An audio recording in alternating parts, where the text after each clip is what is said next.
Amboon Niiwoork kan ta'u Amboo Foolisoo gidduu akka barbaanne sa'a tokko keessatti fiignee qaqqabuu dandeenya duwwaadha. Muummichi ministeeraa keenyatu magaalaan Amboo nuuf Niiwoork keenya. Niiwoorkii wal nutti fakkaatti jedhanii moggaasanii kan isaan deeman sababaan. Gaaffii uummanni magaalaa Amboo fi naannawa ishee baroota hedduuf gaafachaa ture keessaa daandiin misooma magaalaa Amboo isa tokkodha. Bu'uuruma kanaan AMN Plus wayita hojiif gara magaalaa Amboo deemetti misoomni magaalichaa akkasumas immoo sochiin miidhagina koriidarii magaalichaa sadarkaa maaliirra jira jechuudhaan hawaasa naannichaa fi bulchiinsa magaalichaa gaafannee jirra. Qabsoo hadhaa taasisaa ture. Hanimmoo qabsoo kana raawwattee fi saba dheebuu misooma qabduufidha jechuudha. Ijoon dubbii isaadha jechuudha. Magaalaan Amboo kanaan dura sinoota darban keessatti duubatti haftee turte karaa tokkittii qofaa qabdi turte. Amma immoo magaala keenya kana guddisuudhaa fi karaan bal'aa ba'e kun yeroo akkatti bareedee ilaallu baay'ee nutti gammada.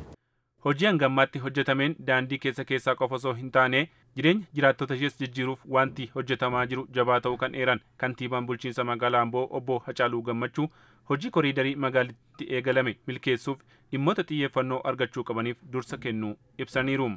Kan jalqabaa pilaanii lafa buusudha. Pilaanii lafa buusuu fi bitaa mirga daandiiwwanii istaandaardii barbaadamutti fiduudha. Kun jechuun qorqorrootu karaa irratti xaxamee ture. Laameeraa suuqii laameeraa adda addaatu karaa irratti xaxamee ture. Isa kaasnee istaandaardiitti fiduudha. Lammaffaa hojiin nuti hojjechaa jirru hojii giriinariiti.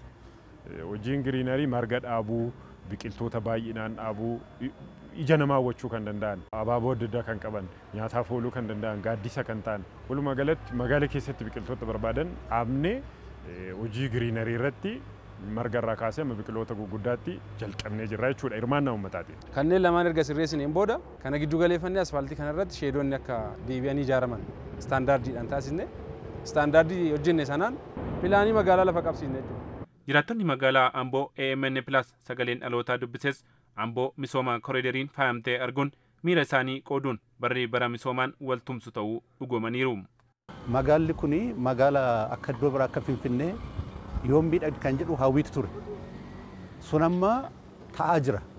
Har'a daandii akkanatti bareedde daandii akkanatti miidhage kana argachuun waan salphaa miti. Ijaa kana yaanni asii gadi tilmaamamee gadi dhufe kun baay'ee barbaachisaadha, baay'ee gaariidha.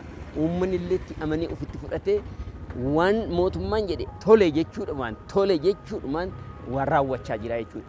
Kantiibaan bulchiinsa magaalaa Amboo obbo Hacaaluu Gammachuu gama isaaniitiin hawaasni dheebuu misoomaa qabaachuu waan arganirraa ka'uun ibsanii hawaasni magaalaa Amboo har'a dhaabatee boru ijaaraa jiraachuun galata qaba jedhaniiru. Biyya egeree dhalootaatiif taatu har'a dhaloonni jiru ijaaruudhaaf waan ofitti murteesseef hojii koriidaraa milkeessuudhaaf deemaa jiru kanatti irra deddeebi'ee dhugaadhumatti uummata kan keenya galataaf kabaja isaanii dhiyeessuu barbaada.